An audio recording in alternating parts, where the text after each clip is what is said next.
Merci beaucoup. Donc, je vais préciser, effectivement, je suis responsable d'un programme de recherche, le programme de recherche qui héberge des activités de recherche opérationnelle au sein d'Orange Innovation. Donc, je vais vous parler de recherche opérationnelle, d'Orange, mais aussi de data et d'IA, et bien évidemment de réseau.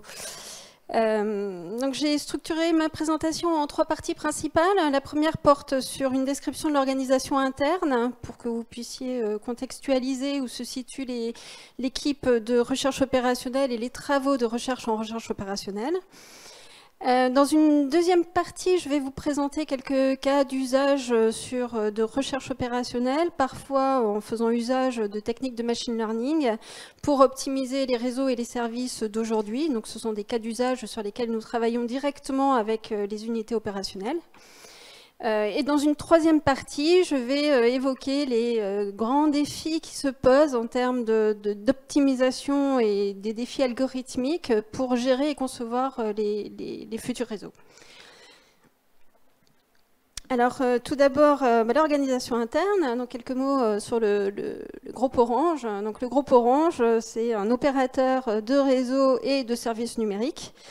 Donc le but est de donner au plus grand nombre des moyens de connexion pour pouvoir communiquer. On déploie des infrastructures de haute technologie. Donc ça va du déploiement de fibres de câbles sous-marins jusqu'à l'utilisation de satellites pour offrir un maximum de connectivité. Donc là, j'ai mis quelques chiffres pour donner vous donner une idée de la taille du groupe. Dans 137 000 employés, donc vous imaginez la variété de métiers qui sont déclinés à travers ces 137 000 employés à travers le monde. Et c'est un terrain de jeu formidable pour les data scientists et pour les optimiseurs, puisqu'on bénéficie d'énormément de problèmes d'aide à la décision et d'une base de données immense. Donc il y a 271 millions de clients à travers le monde, des clients entreprises, et évidemment une infrastructure réseau, donc énormément de données liées au réseau à travers le monde. Donc toute la création d'innovation d'Orange est regroupée au sein d'Orange Innovation, avec 2 axes principaux. Donc le premier est de rendre les innovations accessibles au plus grand nombre en fournissant une excellence technologique, des réseaux et des plateformes de services. Donc excellence en termes de qualité de service, en termes de disponibilité. Et le deuxième axe, c'est de regarder vers l'avenir et d'être en anticipation des grandes orientations du monde numérique. Donc là, le but est de pouvoir orienter le groupe dans ses choix stratégiques et de pouvoir aussi influencer l'écosystème international dans le domaine des télécoms. Donc là aussi, j'ai mis des ordres de grandeur pour que vous ayez en tête. Donc il y a 8000 employés qui travaillent dans la branche innovation, donc des data scientists, des développeurs, des chercheurs, une large gamme aussi de métiers. Donc le groupe est vraiment, Orange Innovation est vraiment force de proposition dans les avancées technologiques. On dépose énormément de brevets. Et on est présent dans toutes les organisations de standardisation internationale.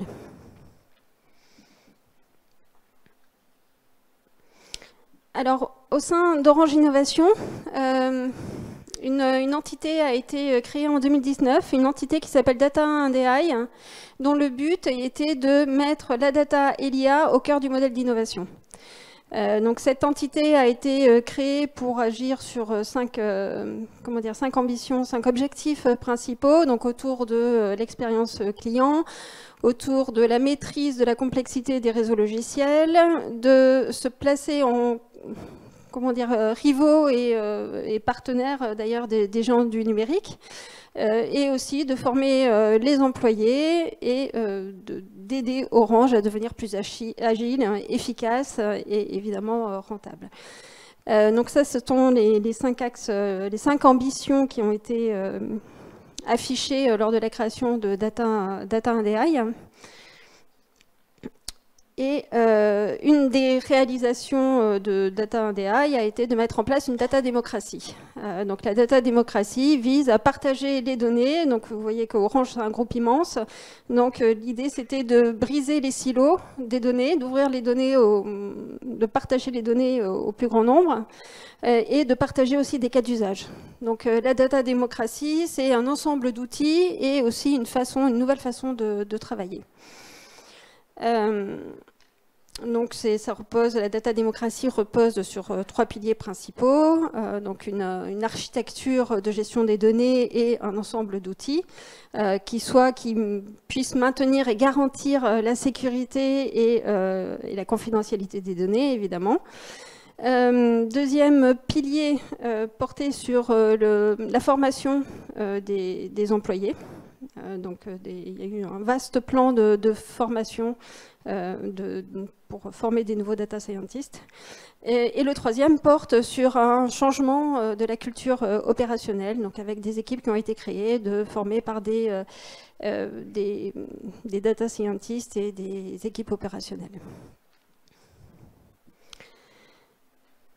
Alors, évidemment, on travaille sur une foule de use cases, un énorme nombre de cas d'usage sur la data et sur l'IA, des cas d'usage qui sont maintenant des produits qui ont été déployés et qui sont partagés par plusieurs filiales d'Orange. Donc là, j'en ai juste mis 2 pour illustration. Donc ce sont des cas d'usage qui font écho à plusieurs présentations qu'il y a eu dans la journée. Donc le premier cas d'usage porte sur l'intelligence artificielle pour réduire la consommation d'énergie des réseaux. Donc là, il s'agit d'utiliser des capteurs sur les cellules des stations de base et de faire des prédictions sur les consommations attendues de ces cellules et en fonction de ça, de détecter des anomalies et ensuite de prendre des actions correctives. Deuxième cas d'usage dont on a aussi entendu parler aujourd'hui, c'est un cas d'usage qui porte sur l'utilisation de l'intelligence artificielle pour la sécurité. Donc là, avec trois sous-cas d'usage pour détecter les menaces, détecter les attaques et la détection de fraude pour les services bancaires, donc pour les filiales, en particulier pour la filiale Orange Bank.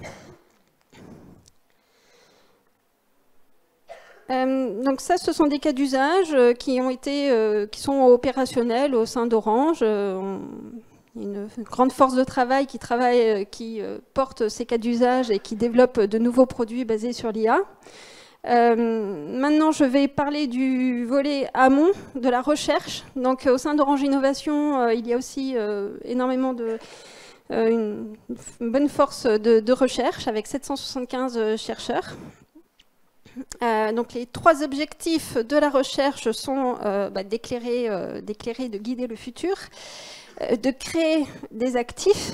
Donc les actifs, c'est de la connaissance, des savoir-faire, des compétences et de la propriété intellectuelle. Le 3e objectif est de nourrir la chaîne d'innovation. Donc de pousser les actifs, ce qu'on appelle les transferts, de transférer ces actifs pour qu'ils soient utilisés sous forme de produits au sein du groupe ou au-delà. Donc il y a 775 chercheurs actuellement à Orange, dont 130 doctorants et postdoctorants. On a pas mal de collaborations académiques et de collaborations avec des partenaires industriels. Donc ça se fait par le biais de projets collaboratifs. Donc on est impliqué dans 60 projets européens, des projets ANR. On finance plusieurs recherches et on a des laboratoires communs, en particulier un laboratoire commun avec l'INRIA.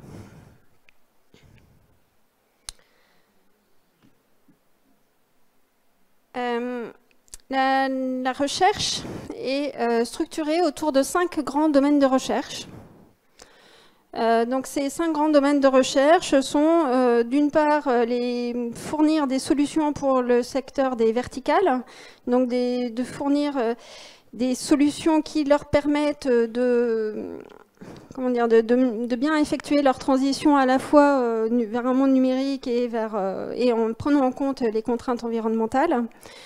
Deuxième domaine de recherche porte sur des solutions pour la sécurité, la confiance et les transactions. Troisième domaine de recherche, c'est opérations augmentées, Augmented Operations. Donc là, il s'agit de fournir des outils pour automatiser et optimiser les réseaux et les infrastructures et toutes les opérations pour gérer ces réseaux et ces infrastructures. Le troisième porte sur les technologies d'IA et toutes les technologies autour de la réalité virtuelle. Et le dernier, c'est donc le domaine de recherche qui permet qui porte sur les nouvelles innovations, sur les nouvelles briques technologiques pour les réseaux et les infrastructures de demain. Alors, donc les activités de recherche opérationnelle sont des activités considérées comme de la recherche au sein d'Orange. Très concrètement, le programme de recherche que je pilote est dans le domaine opération augmentée. Voilà, donc il porte sur l'optimisation des réseaux et des infrastructures, mais pas seulement, on a des activités qui vont au-delà, comme vous allez le voir. La recherche opérationnelle, peut-être que je surveille. Donc le programme de recherche opérationnelle porte sur le développement d'activités, de modèles mathématiques, de méthodes et d'outils et ont pour ambition de fournir un ensemble d'algorithmes pour l'aide à la décision, pour le decision aid et le decision making. Donc c'est aussi pour les algorithmes de décision qui sont potentiellement embarqués directement dans les réseaux. Donc, 3 grands objectifs. D'abord, développer des méthodes mathématiques qui soient à la pointe de l'état de l'art. Donc, on travaille aussi, on fait de la recherche, on va dire, assez peut-être plutôt fondamentale. Donc, on développe des méthodes qui ne sont pas nécessairement appliquées directement à des problématiques métiers. Un deuxième objectif porte sur la recherche de solutions algorithmiques pour gérer les futurs réseaux. Donc là, on développe des algorithmes pour la planification, pour la gestion des réseaux, tout en prenant en compte les contraintes fortes de sécurité et de résilience. Le troisième objectif porte sur le développement d'algorithmes et le développement d'outils d'aide à la décision qui, cette fois, sont utilisés pour gérer les réseaux d'aujourd'hui et donc qui peuvent mener à des outils d'aide à la décision utilisables directement par les planificateurs. En termes d'expertise, donc on a 25, plus ou moins 25 chercheurs et doctorants qui travaillent sur des problématiques de recherche opérationnelle, donc experts en recherche opérationnelle et optimisation mathématique, aussi un peu dans une moindre mesure en intelligence artificielle. Donc parmi les mots-clés, donc il y a l'optimisation mathématique, optimisation combinatoire, théorie des jeux, les processus de décision markoviens, la théorie des jeux, et dans une moindre mesure le machine learning. Alors évidemment, on bénéficie aussi beaucoup de collaborations externes par le biais des encadrements des doctorants et par le biais des projets collaboratifs. Donc nous sommes impliqués dans plusieurs projets ANR et dans des projets européens. Alors, nous sommes très actifs aussi dans la communauté de recherche opérationnelle française. Donc nous sommes membres d'un axe du GDR-RO et nous sommes partenaires de la RODEF. Partenaire récurrent depuis de nombreuses années de la RODEF. Donc évidemment, nous travaillons en transverse avec beaucoup d'équipes opérationnelles au sein d'Orange et avec les autres domaines de recherche, puisque nous, on porte vraiment l'expertise recherche opérationnelle et ensuite on travaille avec les programmes ou les filiales qui portent l'expertise métier. Voilà.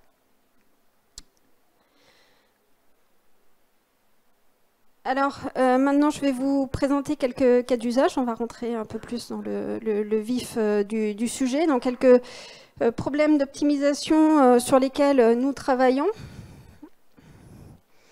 Alors, tout d'abord, je vais vous présenter les problèmes classiques et qui mènent à des outils d'aide à la décision classiques. Donc, ce sont des problèmes qui sont bien connus de la communauté de recherche opérationnelle. Donc, des problèmes qu'on peut potentiellement résoudre efficacement dès lors qu'on a des connaissances en recherche opérationnelle.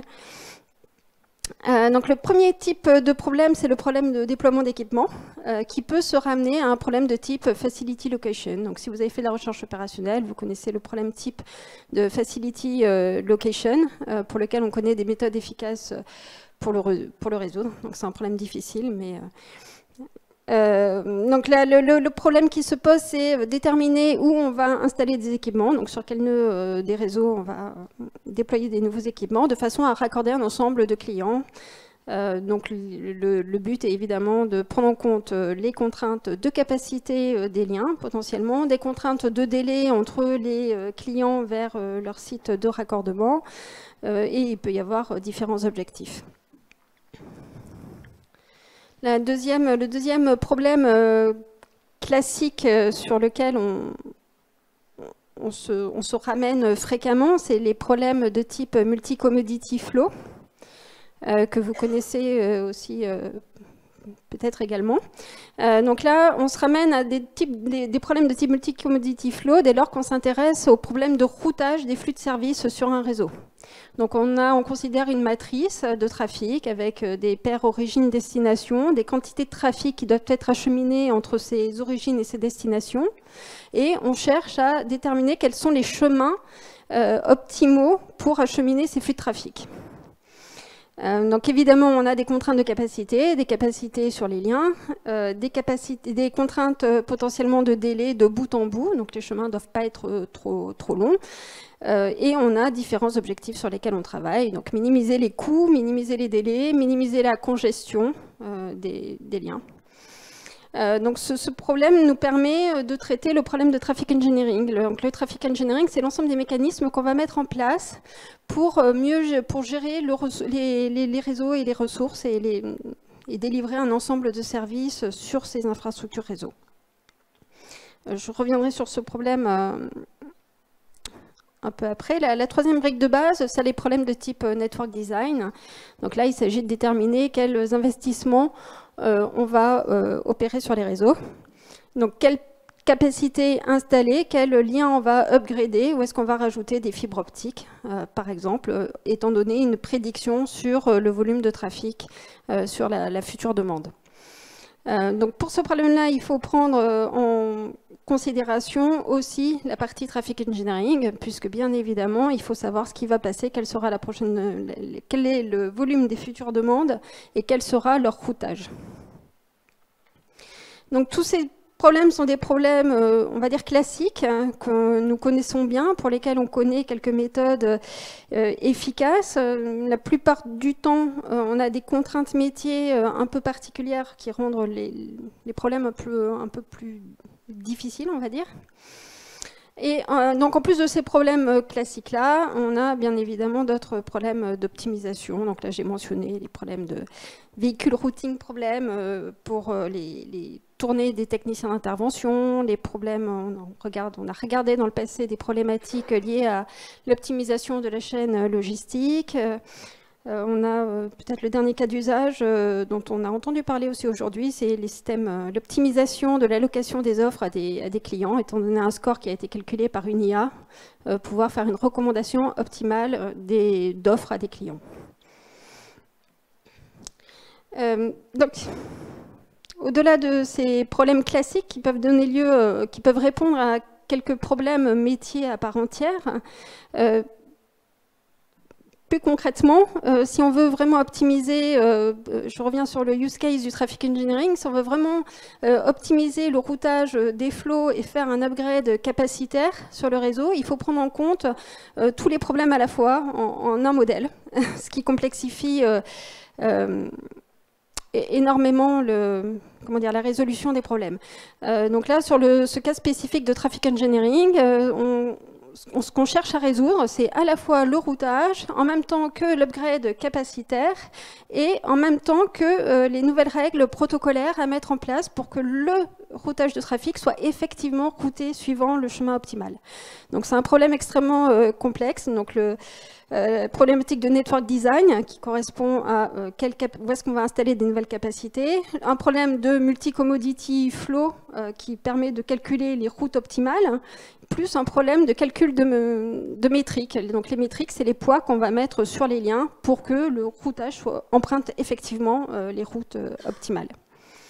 Donc ce problème est extrêmement difficile et extrêmement épineux, d'autant plus qu'on le résout sur des instances très grande. Donc on travaille sur ce problème pour résoudre des problématiques de routage sur des réseaux internationaux, sur le réseau France. Donc on a énormément de nœuds et des matrices de trafic qui sont énormes. Donc ce problème, on le résout pour l'instant par des méthodes basées en partie sur des méthodes heuristiques, basées sur des décompositions du problème. On essaie de le tirer dans tous les sens, mais ça reste un problème très épineux. Sur ce problème-là, on utilise aussi de l'hybridation avec les méthodes, avec du machine learning pour essayer d'accélérer, d'améliorer la résolution. Donc ça aussi, c'est un pan nouveau de type de méthode qui s'ouvre et qui pourrait apporter des résultats intéressants.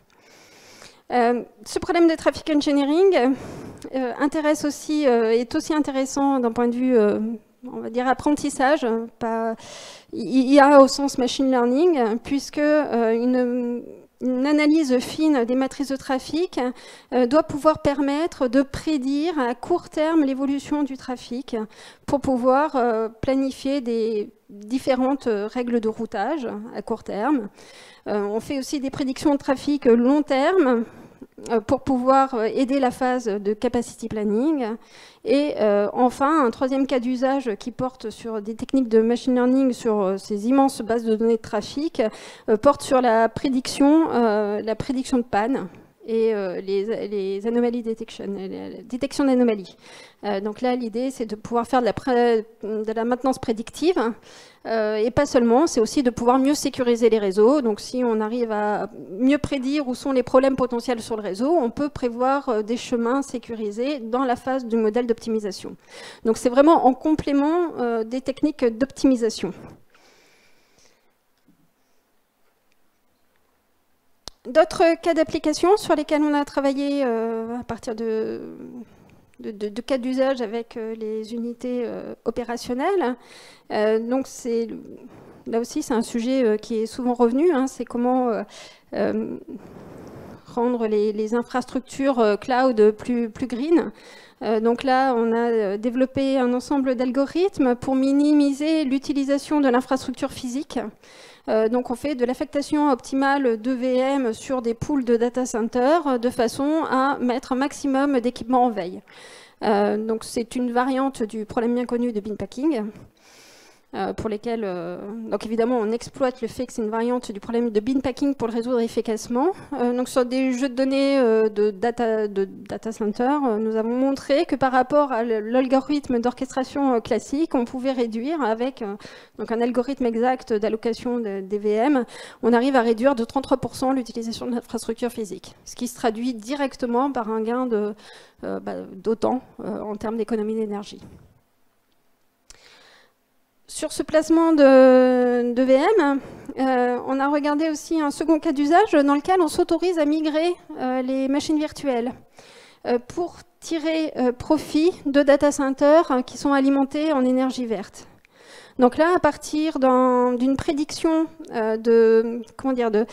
sur les VM et sur les demandes en VM, et à partir d'une prédiction sur la production d'énergie verte des data centers alimentés en énergie verte, on calcule de façon optimale le coût de migration des machines virtuelles pour déterminer le placement optimal. Donc cette fois-ci, c'est du geographical load balancing, c'est-à-dire qu'on s'autorise à migrer une VM potentiellement loin en fonction de sa durée de vie. Voilà, donc ça a permis de réduire évidemment encore davantage la consommation et les émissions carbone.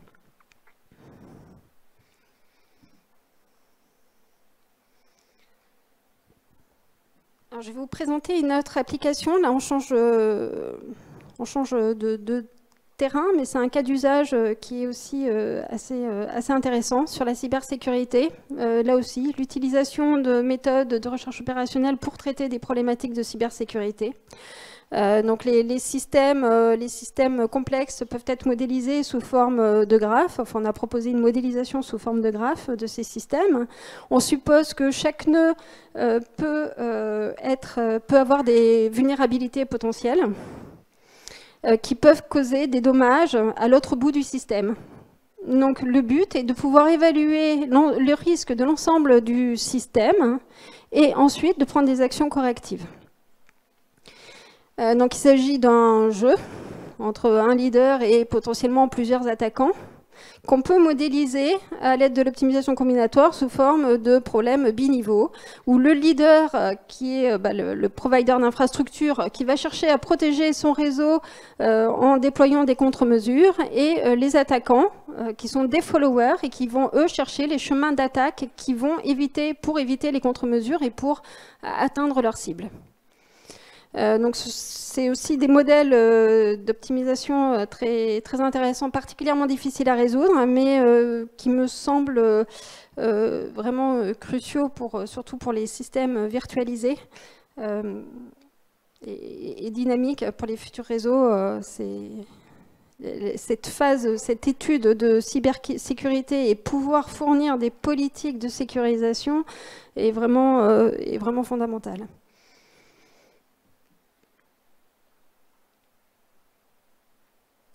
Un petit mot sur l'éthique, parce qu'on en a parlé aussi beaucoup aujourd'hui. Donc on a parlé d'éthique pour l'intelligence artificielle. On commence à regarder les problématiques d'éthique qui peuvent se poser avec la recherche opérationnelle. On regarde aussi comment la recherche opérationnelle et les méthodes d'optimisation mathématiques pourraient répondre à certaines problématiques éthiques des algorithmes d'intelligence artificielle. Donc il y a plusieurs facettes sur ce travail-là.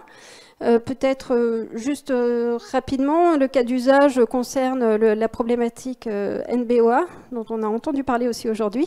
Donc c'est proposer, affecter un ensemble d'offres à des clients étant donné un score qui a été précalculé. Sur ce problème-là, même si on calcule exactement la solution optimale d'affectation des clients à leurs offres, on peut être amené à devoir répondre à des problématiques d'explicabilité de la solution. Donc là, c'est vraiment des travaux qu'on démarre directement avec aussi les unités, l'équipe d'Orange France qui travaille sur cette application.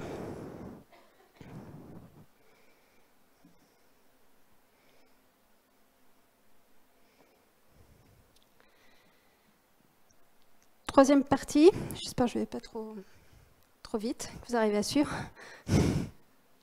Troisième partie, donc c'est les challenges algorithmiques des futurs réseaux. Donc dans la deuxième partie, les problèmes que j'ai présentés, donc j'ai présenté quelques-uns des problèmes qui nous occupent beaucoup, qui nous préoccupent beaucoup et qui mènent potentiellement à des outils d'aide à la décision pour des unités opérationnelles. Dans la troisième partie, on s'intéresse à donc qu'est-ce qui nous vient en termes de futures technologies et comment comment réagir à ces problèmes, à ces nouveaux problèmes de décision qui se posent et comment redesigner les futurs réseaux. Donc, le contexte, c'est la virtualisation des réseaux. Donc le premier point, c'est la première grande transformation des réseaux, c'est le SDN, donc le Software Defined Networking. C'est la virtualisation, la programmabilité des réseaux. Donc de façon très schématique, il s'agit de séparer le plan de données du plan de contrôle et donc d'avoir un contrôleur centralisé qui peut piloter tout un ensemble de nœuds du réseau, et le réseau applique des règles de façon déterministe sur le transfert des paquets. Le deuxième grand changement, c'est la virtualisation et bien évidemment la virtualisation des fonctions réseau. Donc là, traditionnellement, les fonctions réseau sont hébergées sur des sites fixes dans le réseau. Donc en fonction du service qu'on veut acheminer, on va obliger les services à passer par certains nœuds pour qu'ils puissent être traités par les fonctions qui y sont installées. Avec la virtualisation des fonctions réseau, on va pouvoir déployer les applications réseau là où et quand elles sont nécessaires uniquement.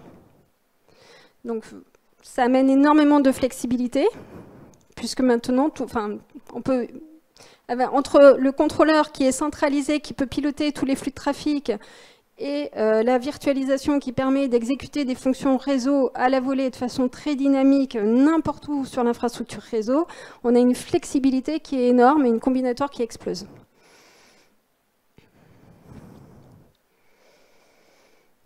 Donc un petit schéma assez simple. Donc traditionnellement, on a une infrastructure réseau, des équipements, donc des équipements liés au réseau d'accès, des équipements liés au réseau cœur, et une couche service qui représente l'ensemble des flux de services qui doivent être acheminés. Avec la virtualisation des fonctions réseau, on a la couche des fonctions réseau qui rejoint la couche service. Donc les fonctions réseau pourront être exécutées comme de simples applications sur n'importe quel type de hardware. Elles auront des besoins comme n'importe quelle autre application en termes de CPU, de hardware et de RAM. Et tout en bas, j'ai représenté donc, des infrastructures de computing qui peuvent héberger ces fonctions réseau. Donc du computing qui peut être très très proche du réseau d'accès, du user edge computing, où on pourra utiliser des devices des utilisateurs, en tout cas des devices très près du réseau d'accès, du edge computing, donc là aussi c'est des ressources de computing qui sont très bas dans le réseau, et des data centers, donc le cloud computing qui est plus haut dans le réseau.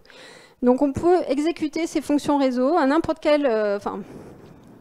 quand les fonctions réseau seront toutes virtualisées, on pourra exécuter ces fonctions réseau n'importe où dans le réseau. Donc on ne sera plus obligé d'aller chercher une fonctionnalité. On pourra exécuter à la volée de façon dynamique toutes ces applications. Donc à droite, j'ai mentionné donc, les deux transformations dont j'ai parlé, la virtualisation, la softwareisation. Et en plus de ça, il y a une nouvelle tendance qui est la désagrégation. Donc en plus, les fonctions réseau peuvent être maintenant splittées en des microservices. Donc c'est juste pour donner une idée que ça accroît encore plus la complexité, la combinatoire des décisions à prendre. Et on a une densification. Donc ça, c'est avec l'IoT. Et le edge computing, on a des ressources de computing qui se trouvent très très bas dans le réseau, et donc ça augmente les topologies réseau finalement qu'on a sur lesquelles on travaillait. Donc auparavant on travaillait déjà sur des topologies réseau qui étaient énormes, et là en plus il faut aussi considérer des nœuds qui sont potentiellement très bas et qui sont très, très denses, comme étant des nœuds sur lesquels on peut router du trafic et exécuter des fonctions. Donc une flexibilité qui est énorme, une dynamicité qui est nouvelle, donc beaucoup de grandes combinatoires. Alors là j'ai mentionné quelques-uns des problèmes dont vous avez déjà peut-être entendu parler, les problèmes d'allocation de ressources, les problèmes de conception d'algorithmes d'orchestration, des problèmes de conception et de dimensionnement des infrastructures de computing, les problèmes de distribution d'intelligence qui sont très très bas dans le réseau, au niveau des réseaux d'accès. Donc là, il s'agit de déterminer quel type de computing on va exécuter sur quel nœud. Donc par exemple, pour de l'IA fédérée, on peut se demander sur quel nœud on va faire héberger quel type de calcul. Donc une mine de nouveaux problèmes, enfin nouveaux, certains sont un peu plus anciens, problèmes d'optimisation sur lesquels on travaille tous.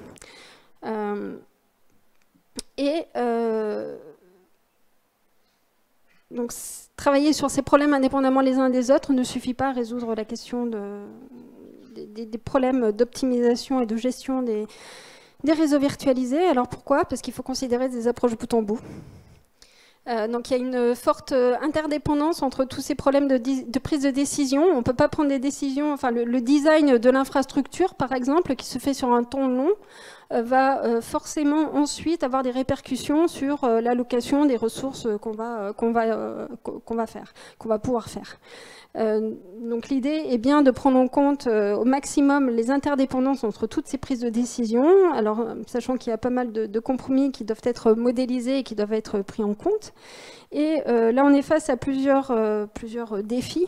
Donc déjà, le fait que les prises de décision se font sur plusieurs échelles de temps.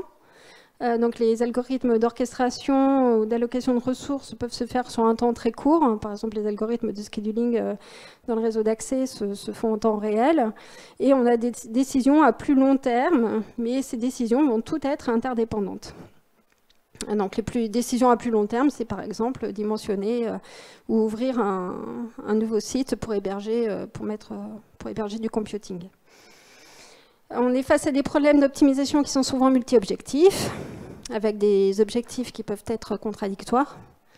On est face à beaucoup d'incertitudes, donc de l'incertitude sur les futurs services, de l'incertitude sur les demandes, c'est-à-dire les volumes des demandes associées à ces futurs services, et même beaucoup d'incertitudes sur les futurs acteurs, puisque maintenant, donc les concurrents d'Orange ne sont pas seulement les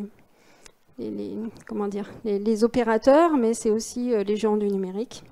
Donc beaucoup d'acteurs potentiellement pour ces futurs réseaux. Beaucoup d'enjeux en termes de sécurité, avec des contraintes fortes pour isoler certains services des autres. Donc là, on voit qu'il y a énormément de flexibilité, etc. Mais bon, il faut pouvoir toujours garantir l'isolation, et l'isolation de bout en bout de certains services critiques.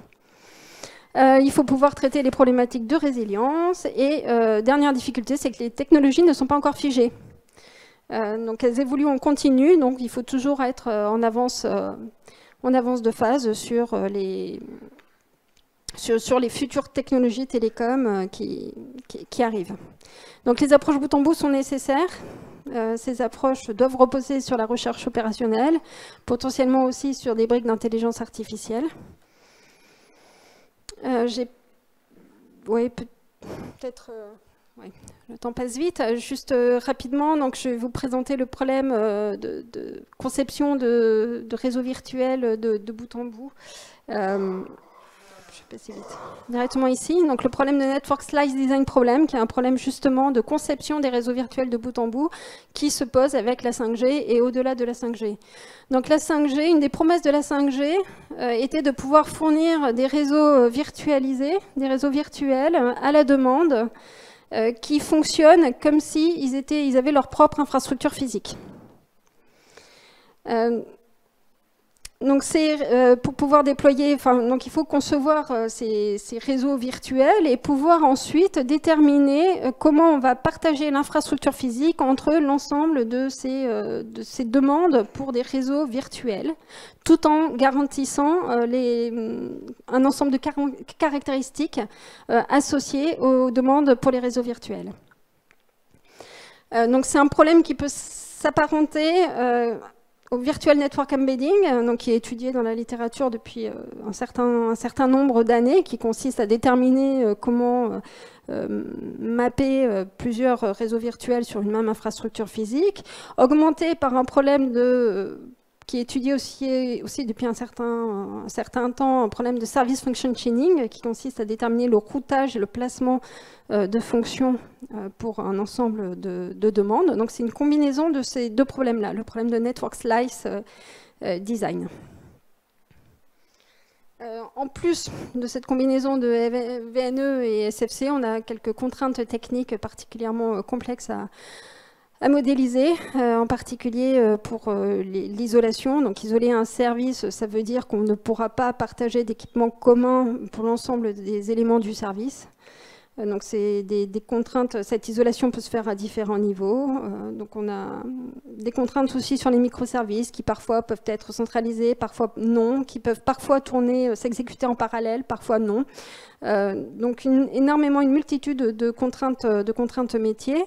Le problème peut se modéliser comme un problème d'optimisation combinatoire.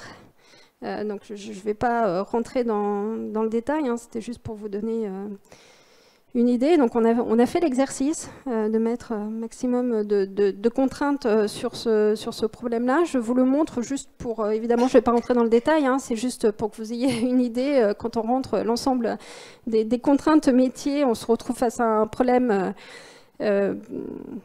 qui est difficile à lire, mais avec des blocs de contraintes que les optimiseurs peuvent reconnaître, donc des contraintes de type flow, des contraintes de type capacité, et on peut jouer donc sur la structure du modèle. Enfin, on a essayé de jouer sur la structure du modèle pour trouver des méthodes efficaces basées sur des décompositions, par exemple du problème, ou des relaxations, pour essayer de résoudre ce problème le plus efficacement possible. Donc nous avons développé une série de méthodes exactes, de méthodes heuristiques, mais oui, voilà, on reste réduit à des toutes petites instances, donc il y a encore un grand boulevard pour développer des nouvelles méthodes et amener des nouvelles idées sur ce problème-là, qui est particulièrement complexe. Juste un dernier mot sur notre environnement de travail qui peut potentiellement vous intéresser. Donc, concevoir le problème de Network Slice Design doit nous donner de la connaissance pour pouvoir ensuite implémenter des algorithmes de gestion de réseau qui seraient implantés directement dans le réseau. Donc, des algorithmes qui permettraient de rendre le réseau autonome. Donc pour cela, ce qu'on fait, c'est qu'on développe des émulateurs et des simulateurs qui permettent de reproduire un environnement réaliste avec une simulation multi-agent qui permet de simuler différents comportements utilisateurs, qui permet de simuler des événements sur le réseau, et on va jouer ensuite nos algorithmes d'optimisation sur ces scénarios qui ont été créés par le simulateur et regarder l'effet des décisions qui auront été prises à l'aide de l'émulateur, donc en environnement réaliste.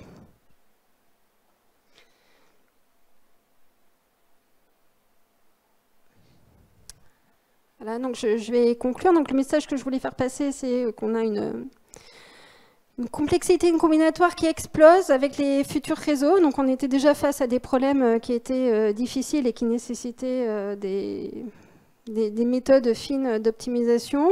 Là, ce qui nous vient, c'est... oui. Ce sont des problèmes encore plus difficiles, donc dus à la densification des réseaux, comme je vous l'ai expliqué, à la dynamicité des réseaux, au fait qu'on a maintenant des microservices qui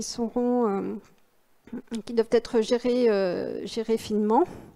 Alors les grandes tendances qui sont vues pour traiter ces enjeux, c'est d'une part les réseaux autonomes qui pourraient fonctionner uniquement en boucle fermée avec de l'intelligence artificielle, et d'autre part les jumeaux numériques du réseau. Donc pouvoir avoir une réplique numérique de l'ensemble du réseau bout en bout. Alors évidemment, ce sont des...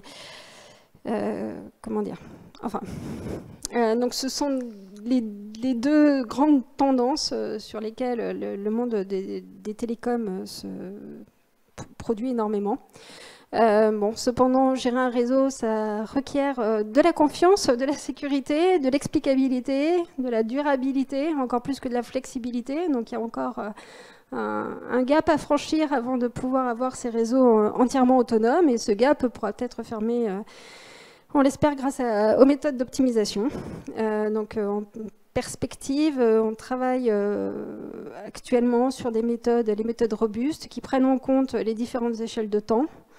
On continue à travailler sur les méthodes de décomposition et de plus en plus sur l'hybridation des méthodes de recherche opérationnelle avec l'intelligence artificielle, avec plusieurs possibilités. Donc réduire la taille des instances grâce à des techniques de clustering sur les topologies par exemple, pouvoir mieux prédire la congestion, les problèmes de panne pour avoir une décision qui est plus précise, pouvoir accélérer la convergence des méthodes exactes. Donc là c'est encore un champ à mieux explorer.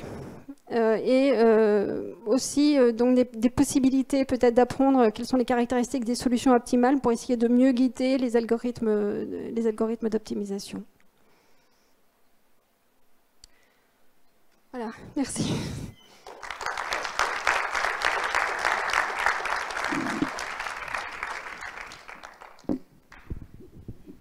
Bon, donc on a le temps pour quelques questions.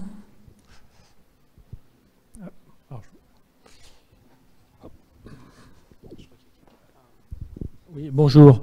Je me pose une question. Vu la complexité des problèmes, la solution optimale, vous ne l'aurez jamais. Est-ce qu'on ne vous pousse pas à avoir des solutions approchées avec domaine qui soient rentables en retour sur investissement beaucoup plus rapide, avec des solutions plus classiques, mais vous savez que vous serez peut-être à 5-10% de la solution optimale, mais qui apportera un ROI nettement plus intéressant pour Orange. Absolument. Alors justement, on travaille sur les algorithmes exacts pour justement avoir cette marge de 5-10% dont vous parlez. C'est-à-dire pouvoir évaluer les algorithmes heuristiques qui seraient embarqués dans le réseau ou qui sont dans les outils d'aide à la décision. Pour pouvoir les évaluer finement, il faut pouvoir les confronter à des solutions optimales. À moins de développer des algorithmes d'approx, on y travaille aussi. Mais oui, non, mais absolument. Hein, les solutions terrain sont souvent basées sur des heuristiques, mais dont on est capable d'évaluer la distance à l'optimalité autant que possible. Moi, j'ai une petite question. Par rapport au cas d'usage de l'allocation des VM pour réduire l'empreinte carbone des data centers, est-ce que c'est quelque chose qui est actuellement fait ou c'est purement théorique? C'est pas théorique dans la mesure où on travaille sur des données réelles et réalistes, mais c'est pas encore mis en place. D'accord. Merci. Bonjour, merci pour la présentation. J'aurais deux questions, si c'est possible. La première, c'est vous avez parlé d'incertitude et de gestion d'incertitude dans les solutions. En optimisation, on fait souvent soit de l'optimisation classique ou robuste, mais là, avec l'IA, on peut aussi essayer d'absorber l'incertitude par de la prédiction. Et j'aimerais savoir comment vous situez là. Est-ce que vous préférez plutôt l'un ou plutôt l'autre? Enfin, c'est quoi la politique? Les deux. C'est-à-dire qu'on a, quoi qu'il en soit, on fait du forecast. Enfin, la prédiction, quoi qu'il en soit, enfin, on se base toujours sur des matrices de trafic prédites ou sur des scénarios futurs. Donc on fait de la prédiction. Maintenant, ça n'empêche pas d'avoir voilà, à partir de, enfin, il y a une incertitude sur la prédiction qu'on veut prendre en compte. C'est cette incertitude-là qu'on veut embarquer dans nos modèles. Oui. Et deuxième question, si c'est possible. Souvent, quand on parle de mettre en place des solutions à base de RO ou d'IA, on parle souvent de l'acceptabilité des gens qui vont utiliser les solutions. Mais là, j'imagine que vu la grosseur d'Orange et du service, il y a des fois, c'est des solutions que vous adressez à d'autres services d'Orange, pas forcément à un client final. Et l'acceptabilité entre les services, est-ce que c'est quelque chose que vous devez gérer, ou est-ce que, à partir du moment où ça vient de vous, les autres, ils acceptent et puis adviennent vendu? Voilà, non. Non, c'est une question difficile. Enfin, l'acceptabilité, non, alors c'est très difficile, hein, de façon générale, hein, l'acceptabilité, au-delà des problèmes d'explicabilité. Hein, j'ai parlé du problème de traffic engineering, mais changer une métrique d'un lien pour avoir un effet sur le routage des flux de trafic, c'est déjà un choix qui est difficile à prendre pour les opérationnels. Hein.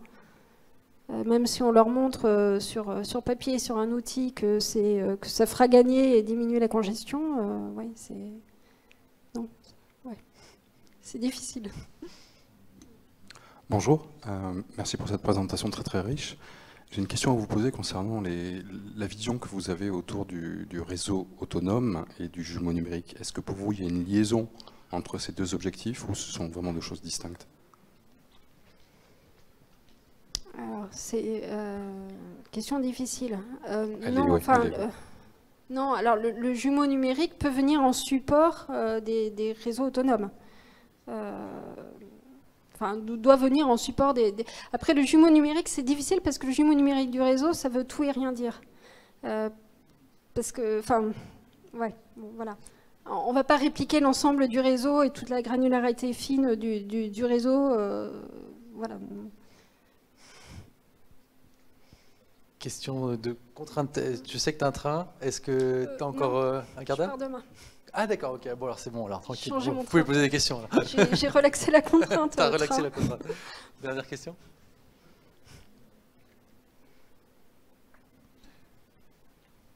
Alors moi, je me permets une question, parce que ça m'intéresse ces questions de...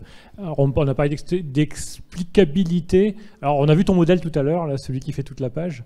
Alors, ouais, moi, je comprends à peu près de quoi ça parle. Il faudrait qu'il y ait les variables pour que je sois exactement... Mais bon, en gros, je peux à peu près comprendre. Par contre, si tu te présentes à un opérationnel ou même à un client, évidemment, lui, ça ne lui donne pas du tout... Donc, est-ce que cette question-là d'avoir des manières... Est-ce que vous vous posez la question de savoir comment expliquer des solutions à des gens? Ouais, donc c'est avec le... Donc alors c'est quoi? C'est en passant par des outils de simulation, en montrant, on va regarder si on le fait, regarder ce que ça fait, c'est ça? Exactement. Donc ça, c'est un outil qui est en cours de développement. Donc là, c'est pas... Donc on a des outils d'aide à la décision, mais là, c'est vraiment un outil, enfin un interfaçage entre les algorithmes d'optimisation, le simulateur multi-agent et un émulateur réseau. Enfin, l'émulateur n'est pas représenté dans le dessin là, mais là l'idée est vraiment de montrer quelles sont les réactions d'un algorithme d'optimisation dans des situations réalistes pour prouver, on va dire, ou pour pouvoir calibrer. Après, bon, rien ne vaut de jouer plusieurs scénarios avec différents types d'algorithmes pour montrer la plus-value des algorithmes d'optimisation. Hein. Typiquement pour réduire... Pour le placement des VM, ils n'ont pas besoin de comprendre le modèle pour voir la plus-value potentielle des modèles d'optimisation. Ok, ouais, alors quand tu es en interne, alors je sais pas, parce qu'il y a de plus en plus de régulation, notamment au niveau européen, ils sont en train de vouloir réguler les algorithmes, tout ce qui est IA et compagnie. Peut-être que dans vos outils, vous allez avoir ce type de contraintes législatives, ouais, d'être capable de justifier comment vous avez optimisé plutôt que vous n'avez pas favorisé un acteur, etc. Alors est-ce que c'est pas des choses... Est-ce que c'est des choses qui sont en cours? On commence à s'intéresser à ça. Alors l'IA est plus touchée que l'aéro, mais ça embarque effectivement. Il y a une réglementation européenne qui est, je pense, en discussion au Parlement européen actuellement, l'AI Act, qui porte sur les algorithmes d'IA, mais aussi sur les algorithmes de recherche opérationnelle. Donc ça, pour l'instant, c'est vous voyez ça venir, mais vous n'avez pas encore forcément intégré. On commence à s'intéresser à ces problématiques-là, mais... Oui, t'attends que ça tombe au niveau. Non, okay. J'ai pas trop peur. Ok. Alors peut-être une dernière question avant le cocktail. Tout le monde a soif? Tout le monde a soif. Bon, tout le monde a soif, oui. Okay. Merci Nancy. Merci beaucoup encore.